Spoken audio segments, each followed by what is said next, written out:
এখানে বলেছে যে গমের মূল্য 12% বৃদ্ধি পাওয়ায় এক ব্যক্তি 2 কিলোগ্রাম গম কম পান 560 টাকায়। তবে প্রতি কিলোগ্রাম গমের প্রকৃত মূল্য কত? কি বলতে চেয়েছে না, গমের মূল্য যা ছিল তার চেয়ে কি করছে 12% বেড়ে গেছে। এক ব্যক্তি 560 টাকা নিয়ে তিনি গম কিনতে গেছেন। 560 টাকায় আগে যে গমটা পেতেন এখন তিনি 2 কেজি গম কম পাচ্ছেন, কারণ গমের দাম বৃদ্ধি পাওয়ার জন্য। তাহলে গমের প্রকৃত মূল্য কত? প্রকৃত মূল্য মানে কি না, 12% বৃদ্ধি পাওয়ার আগে যে মূল্যটা ছিল সেই মূল্যটা কত। তা তুমি কিভাবে বের করবে?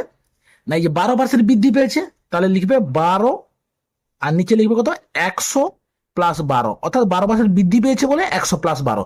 যদি বলতো এখানে 12% হ্রাস পেয়েছে, তাহলে লিখতে 100 - 12।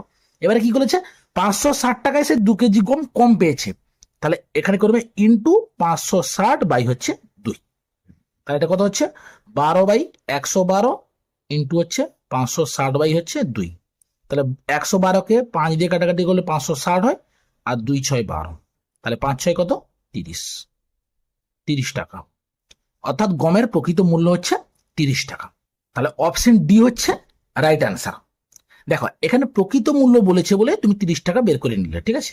অনেক সময় পরীক্ষায় কি বলে যে গমের নতুন মূল্য কত। নতুন মূল্য মানে কি না, এই যে 12% বৃদ্ধি পাওয়ার পর যে মূল্যটা হয়েছে সেই মূল্যটা কত, অনেক সময় কিন্তু জিজ্ঞাসা করে দেয় পরীক্ষায়। তখন তুমি কিভাবে করবে? এটা 30 টাকা মানে কি, এই যে 12% বৃদ্ধি পাওয়ার আগে গমের মূল্যটা প্রতি কিলোগ্রাম 30 টাকা ছিল। তাহলে এখন কত হয়েছে, 12% বৃদ্ধি পেয়েছে, তাহলে এখন হয়েছে এই 30 টাকার সঙ্গে 12% আরো বৃদ্ধি করে দাও। তাহলে 30 প্লাস হচ্ছে 30 ইন্টু 12/100, শূন্য কাটবে, তাহলে 2 × 5 = 10, 2 × 6 = 12, সমান হচ্ছে 30 প্লাস হচ্ছে 18/5। তাহলে 5 × 3 = 15, 150 প্লাস 18/5 সমান হচ্ছে 168/5। আচ্ছা, এটা ভাগ করলে কত হবে, 33.6। গমের প্রকৃত মূল্য 30 টাকা ছিল, 12% বৃদ্ধি পাওয়ার পর গমের নতুন মূল্য হচ্ছে 33 টাকা 60 পয়সা। ঠিক আছে, এখানে কিন্তু তোমার নতুন মূল্য চাইনি, তাই এটা এখানে বের না করলেও চলবে।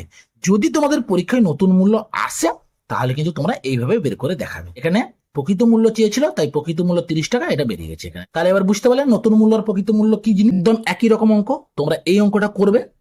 করার পর এখানে কিন্তু তোমাদের প্রকৃত মূল্যটা বের করতে বলেছে। তোমরা প্রকৃত মূল্য এবং নতুন মূল্য দুটো বের করে তোমরা বলবে কত হয়েছে। তো হবে তোমরা এটা কমেন্ট বক্সে লিখে জানাবে।